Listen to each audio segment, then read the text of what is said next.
નમસ્કાર વિદ્યાર્થી મિત્રો, તો આજે આપણે ધોરણ 10 ગણિતની અંદર ચેપ્ટર નંબર 2 બહુપદીઓ અને સ્વાધ્યાય 2.1 પહેલા દાખલાનો અભ્યાસ કરવાનો છે, જેનામાં આપણને આજે આકૃતિ આપી છે એના અંદર દરેક કિસ્સામાં p ઓફ x ના શૂન્યોની સંખ્યા શોધવા કીધી છે।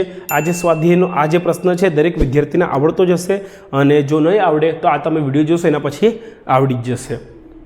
પહેલી આકૃતિની આપણે જો વાત કરીએ, જુઓ આ જે x અક્ષ છે બરાબર, અને આ જે લાઈન છે એ કેટલી વાર એને ટચ થાય છે એ આપણે ગણવાનું છે, એટલા જ બહુપદીના શૂન્યો આવશે। તો જુઓ આ રહ્યું x અક્ષ, આ અહીંયાથી લાઈન જાય છે, અહીંયા ટચ થાય છે, જુઓ અહીંયા ટચ થાય છે ના, તો અહીંયા શું આવશે? જવાબ આપણો 0 આવશે। અહીંયા શું આવશે? 0। એવી જ રીતે આ બીજી આકૃતિની જો આપણે વાત કરીએ, જો આ લાઈન જાય છે, આ જે x અક્ષ છે એને અહીંયા એકવાર ટચ થાય છે, અહીંયા શું આવશે? જવાબ 1 આવશે। હવે આ લાઈન જુઓ, આ એકવાર ટચ થાય છે, આ 2 વાર ને આ 3 વાર, તો અહીંયા જવાબ શું આવશે? 3। એવી જ રીતે અહીંયા જો અહીંયા એકવાર ટચ થાય, અહીંયા 2 વાર, રેડી? તો અહીં શું આવશે? જવાબ 2 જવાબ આવશે। હવે ફક્ત x અક્ષની વાત આપણે કરીએ છીએ, y ને ગણવાનું નથી। આ રે આપણી આડી જે લાઈન હોય ને, આ જે આડી લાઈન એને x કહેવાય અને ઊભી લાઈનને y કહેવાય। આપણે ફક્ત x લાઈનનું ધ્યાન રાખવાનું છે।